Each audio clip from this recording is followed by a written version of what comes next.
어린아이들의 특징이 어린아이들은 부모님하고 함께 있어야 안정감을 느끼고 마음이 편안해지는 것입니다. 어릴 적 아이들이 그런데 저희 아이들이 특히 그랬어요. 그래서 저희가 토요일 날 아침에 새벽 예배 올 때에도 아침에 부모님이 없는 거를 절대로 우리는 받아들일 수 없으니까 새벽 예배 꼭 깨우라고 같이 가자고 그렇게 이야기했었습니다. 그런데 요즘도 그럴까요? 요즘 절대 깨우지 말라고 그렇게 이야기하죠. 당연한 것이죠. 이제 점점 커가면서 이렇게 자아를 갖게 되고 자기들의 삶을 스스로 챙겨가게 되는데 그렇게 부모를 떠나서 하나님의 질서 안으로 들어가면 그것은 굉장히 괜찮은 건데 계속해서 떠나 세상으로 가버리면 그것을 우리는 죄라고 하는 것입니다. 죄인의 특징은 하나님의 간섭을 받지 않고 내 마음대로 사는 거, 그게 죄인이에요. 그래서 하나님 없는 삶을 성경은 죄라고 말하는 거예요. 죄가 뭐냐? 하나님 없이 살아가는 그 모든 삶이 다 죄입니다. 그래서 죄인들은 천국에 들어갈 수가 없습니다. 천국은요, 하나님의 완전한 통치 안으로 들어가는 거거든요. 그러니까 하나님이 안 계신 곳이 없고 하나님이 모르는 곳이 없는 곳이 천국인데 죄인들이 어떻게 거기에 갈 수 있겠어요? 스스로가 안 가려고 해요. 여러분, 천국 가고 싶으세요? 많은 사람들이 천국 좋은 곳이라고 생각을 합니다. 그런데 천국에 가고 싶으신 분은 먼저 내가 천국에 어울리는 사람인가를 먼저 생각해야 됩니다. 지구에는 늘 중력이 있는 것처럼 천국에는 하나님의 성품인 사랑, 정직, 섬김, 겸손, 나눔 이런 것들이 항상 있어요. 그런 거에 익숙해져야 돼요. 만약에 그런 것이 익숙하지 않고 어울리지 않으면 천국에 가면 후회할 겁니다. 불편해질 수도 있어요. 놀랍게도 세상의 많은 사람들은 천국보다는 하나님이 없는 곳을 찾아가죠. 하나님이 없는 곳을 지옥이라고 말하는 거예요. 하나님이 안 계시니까 거기가 지옥입니다. 지옥의 중력과 같은 욕심, 분노, 쾌락, 탐욕, 성욕 이런 데 빠져서 살아가는 것들을 사람들은 굉장히 좋아합니다. 그래서 C.S. 루이스가 말하기를 천국의 문은 안쪽에 있다 그런 말을 했어요. 지옥의 문은 안쪽에 있다. 이 말은 뭐냐면 본인이 열고 나올 수 있는데 그 안에서 쾌락을 누리면서 안 나온다는 거예요. 그리고 점점 더 깊은 죄의 늪에 빠져 들어간다는 것입니다. 자, 그렇게 하나님 없는 인생의 결론이 무엇일까요? 그것이 전도서의 주제입니다. 자, 오늘부터 전도서 강해를 시작하려고 하는데 일반적으로 전도서는 쉽게 접근하기 어려운 성경이라고 많이 알려졌습니다. 왜냐하면 전도서의 주제가 대단히 심오하기 때문에 그렇습니다. 읽어보면 도대체 세상에 의미 있는 것은 무엇인가? 우리가 세상에서 열심히 노력하며 산다는 것은 어떤 의미가 있는가? 아니, 이 세상에서 성공한다는 게 무슨 의미가 있는가? 이런 질문들을 하고 그리고 나서 이런 것들이 다 허무하다고 그렇게 말을 합니다. 그러나 전도서는 대단히 역설적이에요.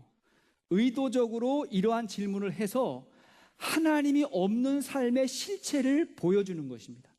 하나님이 없는 세상, 하나님이 없는 노력, 하나님이 없는 성공의 그 허무함을 보여주는 것입니다. 그렇기 때문에 하나님 안에서 살아가는 것이 얼마나 복된 것인가를 역설적으로 소개해 주는 것입니다.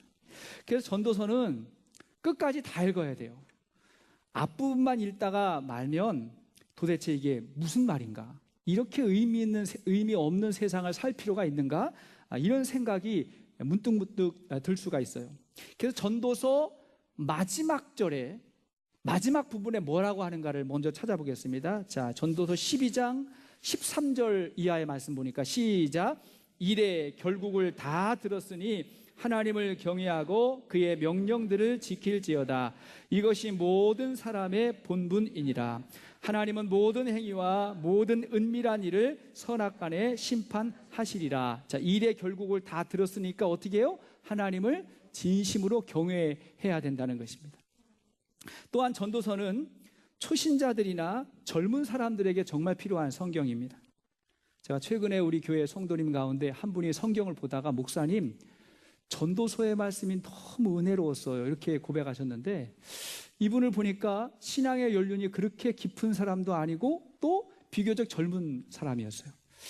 야, 이렇게 초신자들, 젊은 사람들에게 은혜가 되는구나 제가 확인을 했고, 사실 전도서의 내용은 인생 노년의 깨달은 진리를 가르쳐주는 그러한 내용입니다. 그래서 연세 드신 분들은 신앙이 없어도 전도서를 읽다 보면 동의가 돼요. 아, 그렇지 하고 인정이 됩니다. 그런데 여러분 생각해 보세요. 만일 노년의 때에 깨달은 것을 청년의 때, 젊을 때 일찍 깨달았다면 얼마나 좋을까요? 너무 귀한 거죠. 저는 종종 그런 생각할 때가 있어요. 내가 지금 깨달은 이 깨달은 걸 가지고, 이 생각 가지고, 이 지혜를 가지고 다시 10대, 20대로 돌아갔다 그러면 굉장히 인생이 달라졌을 것 같은 그런 생각이 들어요. 여러분 그렇지 않으세요? 이런 마음을 간직한 사람들이 지금 교회 학교 선생님하고 사역자 하는 거예요. 그 마음을 가지고 어릴 때 학생들에게 정말 하나님을 제대로 만나야 된다고 그렇게 가르치고 있는 것이죠. 그러니까 전도서는 되도록 청년의 때에 볼 수 있어야 됩니다. 전도서 12장 1절 말씀을 보면 이렇게 이야기하죠. 시작. 너는 청년의 때에 너의 창조주를 기억하라. 곧 곤고한 날이 이르기 전에 나는 아무 낙이 없다고 할 해들이 가깝기 전에 그때 창조주를 기억하라고 말하고 있습니다. 그러므로 전도서는 노년의 지혜일 뿐만이 아니라 초신자에게도 또 젊은이들에게도 정말 필요한 하나님의 말씀입니다. 자, 오늘 전도서를 시작하면서 먼저 알고 넘어가야 될 것이 있는데, 이 전도서의 저자, 즉 전도자가 누굴까요? 전도자가 누굴까? 자, 1절 말씀을 한번 보시겠습니다. 1절 시작. 다윗의 아들 예루살렘 왕 전도자의 말씀이라. 이게 보니까 전도자의 말씀이다. 그러니까 하나님이 어떤 전도자들을 통해서 주신 하나님의 말씀이다, 그런 거죠. 여기서 전도자란 전달하는 사람, 설교자 혹은 선포자를 말합니다. 그러니까 하나님의 말씀과 진리를 많은 사람들 앞에서 전달하는 사람을 전도자라고 이렇게 표현하는 것입니다. 근데 그 앞에 다윗의 아들 예루살렘의 왕이라고 소개하잖아요. 그러니까 다윗의 아들이면서 예루살렘의 왕으로 많은 사람들 앞에서 하나님의 진리를 소개할 수 있는 지혜자가 있다면 누굴까요? 솔로몬이겠죠. 그죠? 솔로몬이라고 할 수 있어요. 그래서 전도서의 저자가 솔로몬이 아닌 것 아닌가 이렇게 생각하는 사람도 있지만, 그것보다는 솔로몬이다라고 하는 증거가 훨씬 더 많기 때문에 솔로몬이 전도자의 역할을 한다고 생각하고 우리가 말씀을 보면 되겠습니다. 자, 여기서 다윗의 아들이라고 하는 것은 그의 특권을 말하는 거예요. 태어나 보니까 아버지가 다윗이에요. 와우, 엄청난 특권이죠. 그 다음에 예루살렘의 왕이라고 하는 건 그의 지위를 말하는 거예요. 그의 지위가 왕이었다는 거예요. 그러니까 솔로몬은 당시 최고의 특권층의 사람이었어요. 정말 많은 것을 가지고 많은 것을 누렸던 그러한 사람이었습니다. 자, 그런데 그가 고백하는 인생 레슨은 어떠한 것일까요? 솔로몬은 인생을 설명하기 위해서, 그 인생을 교훈하기 위해서 먼저 하나님 없는 인생, 하나님을 떠난 삶의 실상을 먼저 소개하고 있는 것입니다. 자, 첫 번째, 하나님 없는 인생은 무엇일까? 자, 하나님 없는 인생은 허무합니다. 자, 허무를 말하고 있어요. 본문 2절과 3절을 보시겠습니다. 2절, 3절 시작. 전도자가 이르되 헛되고 헛되며 헛되고 헛되니 모든 것이 헛되도다. 해 아래에서 수고하는 모든 수고가 사람에게 무엇이 유익한가? 여기 보니까 전도자가 이르되 헛되고 헛되며 헛되고 헛되니 모든 것이 헛되도다. 여기 헛되다라고 하는 말은 몇 번 나오죠? 5번 나옵니다. 2번만 나와도 강조인데 5번씩이나 나와요. 아마 저 같은 사람이 인생은 헛된 거라고 이야기한다 그러면 여러분들 속으로 한 목사가 얼마나 살았다고 저런 이야기 하나, 그리고 얼마나 가져봤다고 저런 이야기 하나 하고 생각하실 겁니다. 당연할 거예요. 그런데 솔로몬이 한 말이라면 조금 한번 생각해 볼 필요가 있어요. 3절에 해 아래에서 모든 수고가 헛되다고 말했습니다. 여기서 해 아래라고 하는 말은 이 세상, 특별히 하나님 없는 세상을 말하는 거예요. 이 세상이라고 하는 말을 전도서에 총 29번 이야기합니다. 하나님 없는 세상의 허무함. 그러니까 솔로몬이 정말 많은 것을 추구하고 누려봤는데 세상의 모든 것이 헛되다고 말하는 것입니다. 여기서 헛되다라고 하는 말, 히브리어로 헤벨이라고 하는 말인데 그 의미는 뭐냐면 바람, 호흡과 같다, 숨결이라는 말이에요. 헛되다, 숨결. 여러분 겨울에 손이 시려가지고 이렇게 손 하면은 그 열기가 나오죠. 허연 게 나왔다가 금방 사라지죠. 허연 게 나왔다가 금방 사라지는 그 열기, 그것이 인생과 같다는 거예요. 인생이 헛되다. 시편 144편 3절은 다윗의 고백이에요. 시작. 여호와여, 사람이 무엇이기에 주께서 그를 알아주시며 인생이 무엇이기에 그를 생각하시나이까. 사람은 헛것 같고 그의 날은 지나가는 그림자 같으니이다. 여기에 사람은 헛것 같고, 이게 헤벨이에요. 사람은 한숨과 같다, 그런 것입니다. 올해도 벌써 4월 첫 주잖아요. 여러분 믿겨지십니까? 4월의 첫 주예요. 그렇게 올해도 화살처럼 올 한 해가 지나가게 될 것입니다. 나이가 들면 점점 그 속도가 빨라진다 그래요. 30대, 40대, 50대 시간이 같지 않고 달라진다고 말하고 있고 우리는 그것을 느끼고 있습니다. 자, 그렇게 우리가 세상에 태어났고 그렇게 살았고 그렇게 죽어가는 것이 눈 깜짝할 새에 벌어지는 호흡과 같다는 것입니다. 사실 어느 분야에서 정상에 올랐던 사람들이 이러한 허무함을 인정할 것입니다. 추락한 정치인들, 대중의 관심에서 사라져가는 연예인들, 한순간에 무너져 내린 기업가들 느끼겠죠? 아니, 그들은 무너져 내리기 이전에 그 정상에서 허무를 맛봤을지도 몰라요. 그 허무 때문에, 그게 허무해서 뭔가 탐욕과 죄악과 쾌락을 추구하다가 그래서 추락한 것일 수도 있습니다.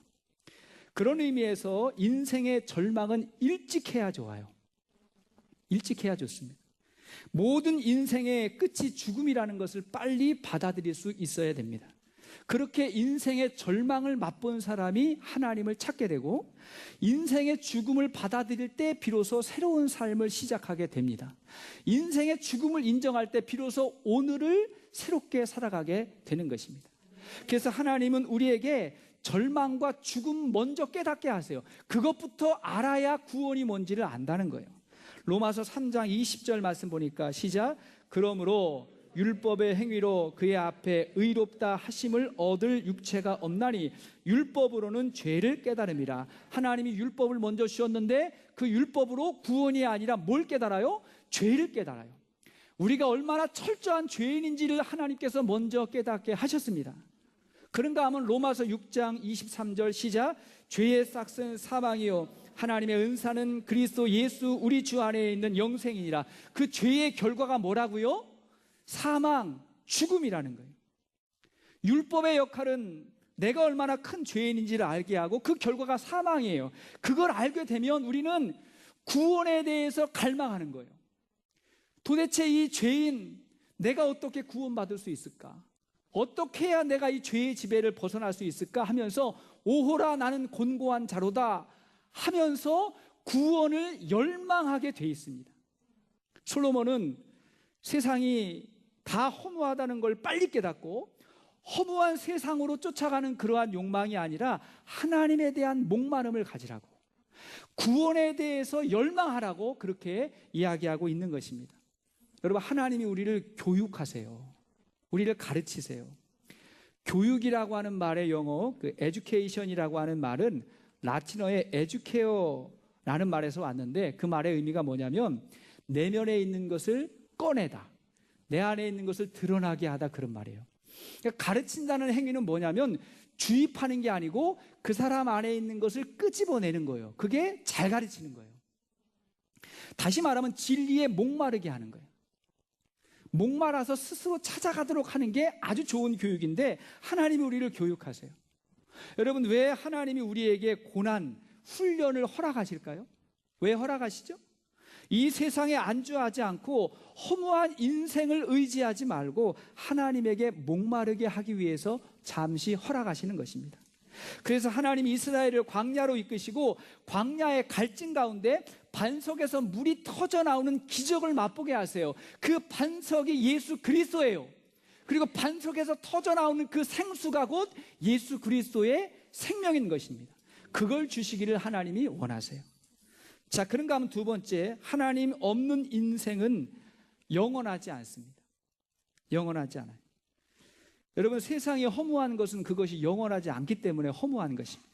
4절에서 7절까지를 보시겠어요? 4절에서 7절까지 시작. 한 세대는 가고 한 세대는 오되 땅은 영원히 있도다.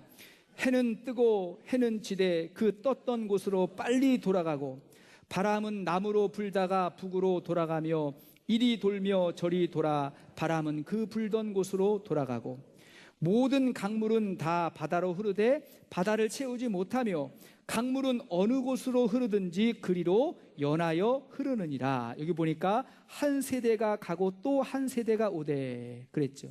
여기서 한 세대는 인간을 말하는 거예요. 한 세대가 왔다가 지나가죠. 그리고 다음 세대가 오는 거예요. 그렇게 인간은 세상에 나그네처럼 순례자처럼 그렇게 돌고 도는 거예요. 그렇게 세상은 바뀝니다. 그러니 영원히 살 것처럼 착각하지 말고 욕심 부리지 말라는 것입니다. 그렇게 해가 떴다가 다시 지고 바람이 남에서 불다가 북으로 지나가고 그렇게 돌고 모든 강물은 바다로 흐르되 바다를 채우지 못하고 다시 처음으로 돌아가서 다시 돌아가는 이러한 모습을 설명하면서 결론은 뭐냐면 세상에 영원한 것이 없다는 것입니다. 도대체 무엇이 영원한가? 그렇게 질문하는 것입니다. 여러분, 세상에는 영원한 것이 없고요, 세상에 절대란 말도 없어요. 그래서 절대라고 하는 말을 자주 사용하면 안 돼요. 절대 믿을 사람도 없어요. 믿긴 누굴 믿어요? 하나님 믿어야지. 그래서 어떤 분요, 우리 교회 오신 분 가운데 그런 분 있어요. 예전에 나는 절대 교회 안 간다고 그렇게 이야기했다가 지금 열심히 전도하면서 신앙생활하는 분이 있거든요. 절대. 베드로가 나는 절대 주님 부인하지 않겠습니다 그렇게 이야기했다가 예수님이 3번 부인했잖아요. 세상에 절대는 없어요. 영원한 게 없다고요. 제가 과거에 스님 지망생을 만난 적이 있어요. 신학교 다닐 때 스님 지망생을 만난 적이 있는데 그가 했던 말이 성경 중에 전도서가 제일이다 그런 이야기를 했어요. 전도서가 제일이다. 그가 인생의 허물을 깨달은 것 같아요. 그러니까 끝까지 봤어야 되는데 앞부분만 읽고 인생이 허무한 거다 생각하고 출가를 이제 결정한 거죠. 어느 스님은 이렇게 말합니다. 스님, 왜 출가하셨습니까? 왜 모든 것을 다 내려놓고 그렇게 출가하셨습니까? 하고 물었더니 그의 대답이 이런 거예요. 나는 자유롭기 위해서 출가했습니다. 이렇게 이야기했어요. 여러분, 이 말이 이해가 되시나요? 예, 출가하려면 가족도 집도 옷도 이런 거 다 내려놔야 이게 출가거든요. 이게 산속으로 들어가는 건데, 근데 자유로워지기 위해서 그랬다는 거예요. 우리는 그런 것들이 있어야 내가 자유로울 거라고 생각하고 더 많이 갖기를 원하는데 그는 그걸 내려놔야 자유해진다고 생각하고 출가를 이제 결심했다는 거죠. 여러분, 출가가 진리는 절대 아니지만 그 말이 무슨 말인지 우리는 이해할 수 있어야 돼요. 정말 더 많이 가져야 내가 자유로울 거라고 생각을 하는 많은 사람들이 더 많이 갖기 위해서 그것이 무거운 짐이 돼서 진짜 자유를 경험하지 못하는 일이 너무나 많거든요. 그러나 불교의 한계는 버리는 것만을 말하는 거예요. 다 버리면 자유해진다고 생각하는데 채움을 말하지 않아요. 얻는 것을 말하지 않아요. 인간의 영혼은 본능적으로 무언가를 갈망하게 돼 있다고요. 그건 본능이에요. 무엇인가를 본능적으로 갈망하게 돼 있는데 다 버리라고 하니까 이건 정말 힘든 거예요. 끝없이 힘든 거예요. 그래서 성경은 갈망을 버리는 것이 아니라 더 높은 차원의 갈망을 추구하게 하시는 거예요. 더 소중한 것을 우리가 찾고 발견하고 그것을 얻기를 원하는데 그게 뭐냐면 영원한 것으로 너희의 삶을 채우라는 거예요. 가장 귀한 것으로 채우라는 거예요. 그러면 자연이 없어진다는 거예요. 자연. 여러분, 성경은 우리에게 영원한 진리를 말하고 있습니다. 영원한 것이 무엇일까요? 첫째, 하나님이 영원하십니다. 시편 90편 2절 말씀 보세요. 시작. 산이 생기기 전 땅과 세계도 주께서 조성하시기 전 곧 영원부터 영원까지 주는 하나님이시니라. 자, 하나님은 영원부터 영원까지 존재하시는 완전하신 하나님이십니다. 그런가 하면 둘째, 그 하나님의 말씀이 영원합니다. 마태복음 24장 35절 보니까 시작. 천지는 없어질지언정 내 말은 없어지지 아니하리라. 예수님의 말씀은 없어지지 않는다.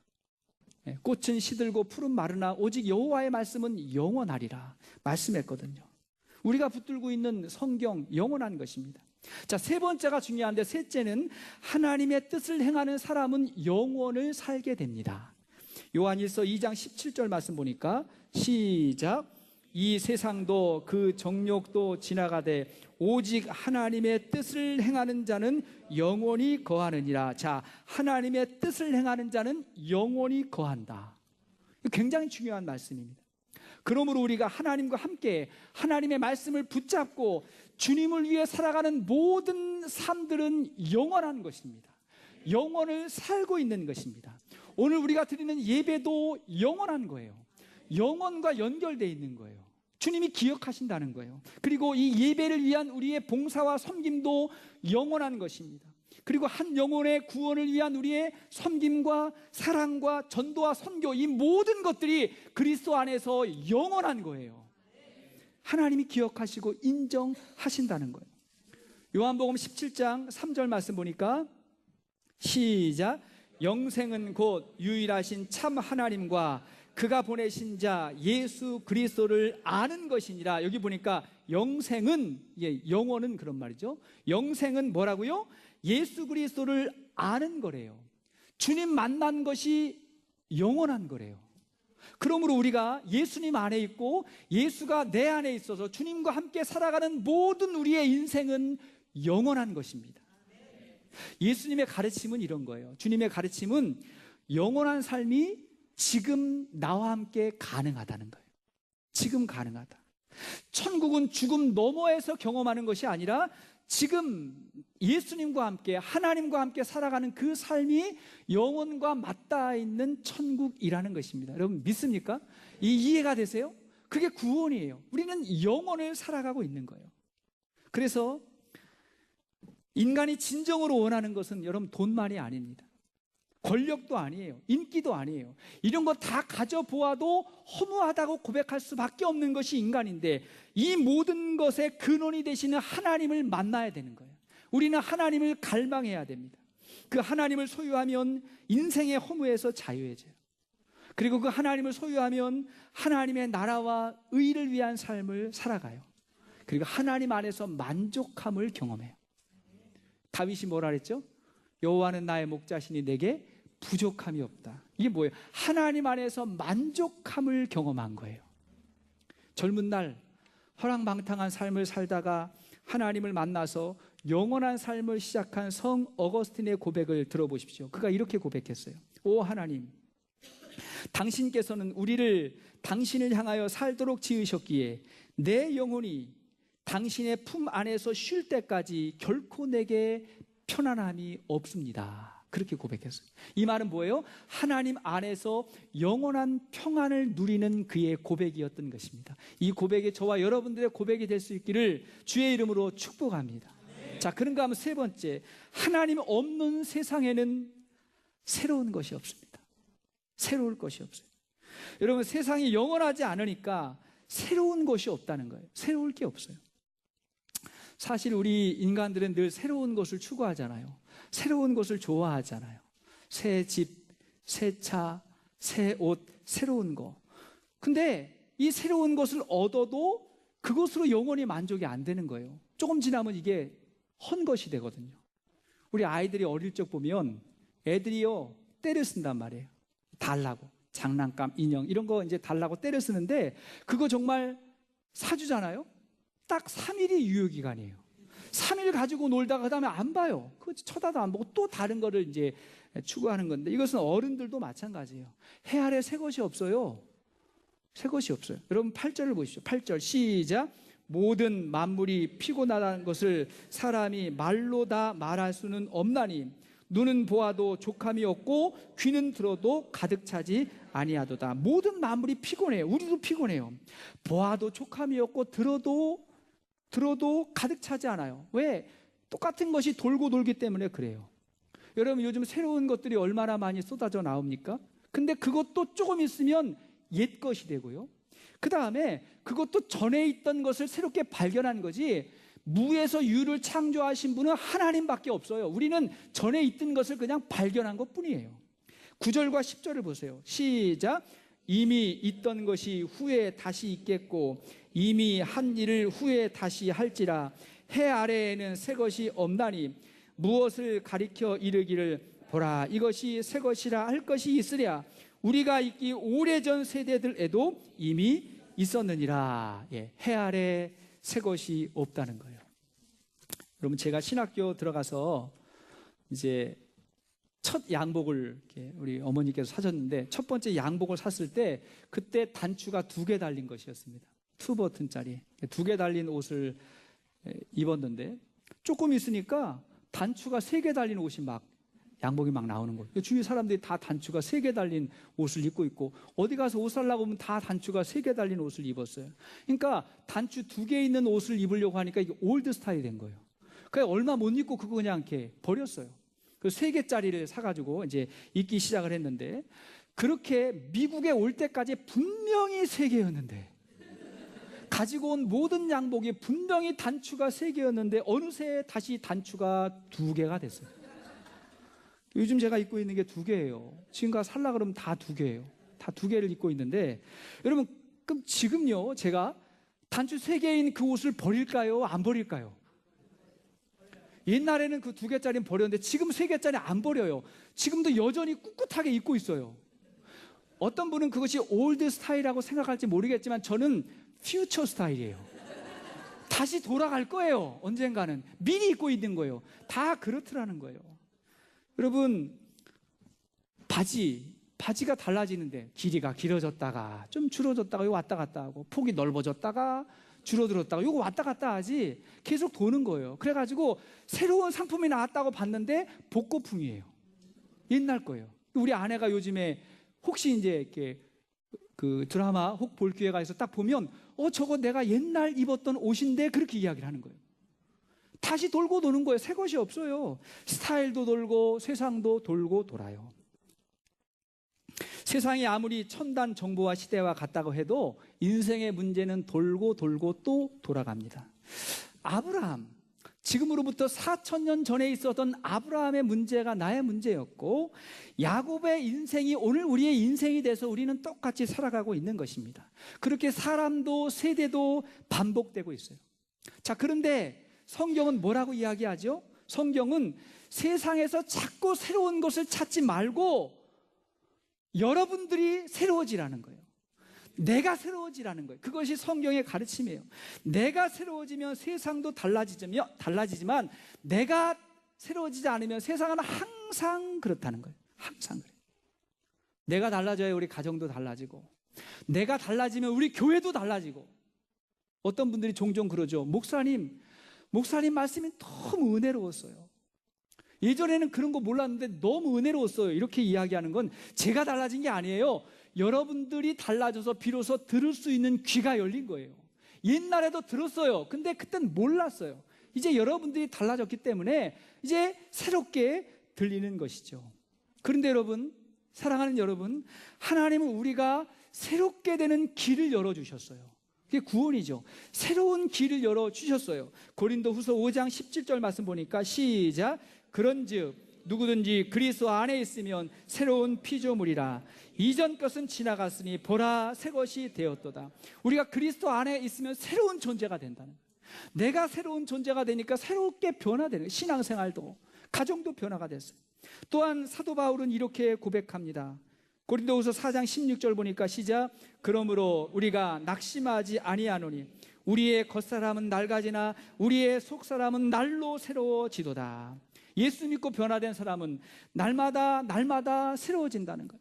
피부도 좀 달라지는 것 같고 우리 건강도 달라지는 것 같지만 우리의 속사람은 날마다 새로워지다가 그러다가 주님 만날 때 만물이 새로워진대요. 요한계시록 21장 5절 보니까 시작. 보좌에 앉으신 이가 이르시되 보라 내가 만물을 새롭게 하노라 하시고 그날에 주님이 모든 것을 새롭게 하시는 그 구원의 기쁨을 맛보게 될 것입니다. 우리가 영원한 것을 찾으려면 하나님의 말씀 앞에 서야 됩니다. 우리가 새로운 것을 찾으려면 그리스도 예수 안에서 우리가 새로운 사람이 되어야 하는 것입니다. 여러분, 오늘 우리가 드리는 예배가 지난주에 드린 예배하고 같은 예배입니까? 다른 예배입니까? 어떤 사람은 같다고 생각해요. 똑같은 예배를 반복한다고 생각해요. 똑같은 순서, 똑같은 설교자가 똑같은 예배를 반복한다고 생각하지만 그러나 성령이 임하면 우리는 새로운 예배를 드리고 있는 것입니다. 우리는 영원한 예배를 드리고 있는 것입니다. 내가 새로워지면 내가 경험하는 모든 것은 새로워지는 거예요. 우리가 찬양을 부를 때 이미 아는 찬양을 드렸어요. 이것이 옛 찬양입니까? 새 찬양입니까? 아는 거라고 옛 찬양이 아니라 새로운 성령의 감동으로 새롭게 부르면 이것은 새로운 찬양이 되는 거예요. 시편 기자는 내가 새 노래로 하나님을 부른다고 말하는 것은 새로운 곡이 아니라 이미 알았던 곡을 새로운 마음으로 주님 앞에 부른다는 거예요. 그렇게 우리가 새로운 성령에 감동하면 우리의 모든 삶은 새로워지게 되는 줄로 믿습니다. 그것이 새로운 삶이에요. 말씀의 결론을 맺겠습니다. 사랑하는 여러분, 우리가 이 세상을 살면서 허무한 세상을 살면서 사람들에게 인정을 많이 받고 싶어 해요. 어린 아이들이 떼를 쓰잖아요. 부모에게 인정받고 싶어서 그런 거예요. 잘할 때 칭찬하지 않으면 떼를 잡고 써요. 혼나더라도 그렇게 해서라도 관심 받는 게 낫다고 생각하는 거예요. 그러니까 우리가 아이가 떼를 쓰는 거. 우리도 사람들에게 인정받고 싶은데 인정을 안 해주면 분노도 하고 그리고 그 다음에 혈기도 부리고 막 화도 내고 그러는 거. 날 좀 인정해 달라는 거예요. 근데 여러분, 나를 누가 인정해 주겠어요? 나를 누가 그렇게 깊이 있게 알아주겠어요? 그것도 허무한 겁니다. 하나님이 나를 알아주지 나를 알아줄 사람이 누가 있겠어요? 여러분, 11절 말씀 마지막으로 읽겠습니다. 11절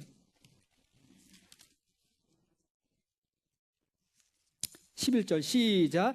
이전 세대들이 기억됨이 없으니 장래 세대도 그 후 세대들과 함께 기억됨이 없으리라. 이전 세대들도 기억됨이 없다. 여러분, 사람들은요 시간이 지나면서 다 잊혀진다는 거예요. 제가 예언 하나 할게요. 지금 이 자리에 계신 분 중에 100년 이후에도 이 자리에 살아계실 분이 한 분도 없습니다. 아니, 그것보다 더 짧을 수 있어요. 우리는 영원하지 않아요. 우리는 다 이제 사라질 거예요. 그때 우리를 누가 기억해 주겠어요? 나를 누가 기억해 줄까? 그것은 내 앞선 세대를 내가 과연 기억하고 있는가? 그걸 생각해 보면 알 수 있어요. 내가 기억하지 않으면 내 다음 세대도 나를 기억하지 못할 거예요. 그러므로 우리는 사람이 나를 인정해 주는 기쁨은 내려놓아야 돼요. 그거 허무한 거예요. 그러나 가장 중요한 건 뭐냐면 주님이 나를 인정하고 있는가? 그걸 생각해야 돼요. 우리는 하나님의 인정을 받아야 됩니다. 하나님께서 우리의 인생을 돌아보시면서 내가 너를 조금도 알지 못하노라 라고 말하는 것이 우리 인생의 가장 큰 그게 저주예요.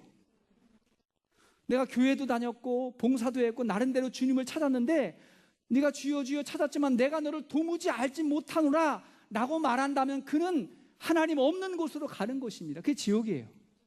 그러나 우리가 하나님께서 인정해 주시는 사람, 아니 그 하나님 안으로 내가 끊임없이 들어가서 하나님과 함께 살기를 원할 때 하나님이 나를 기억해 주시고 하나님이 나를 인정해 주시고 그분과 함께 영원한 삶, 영원한 쉼을 누리게 될 것입니다.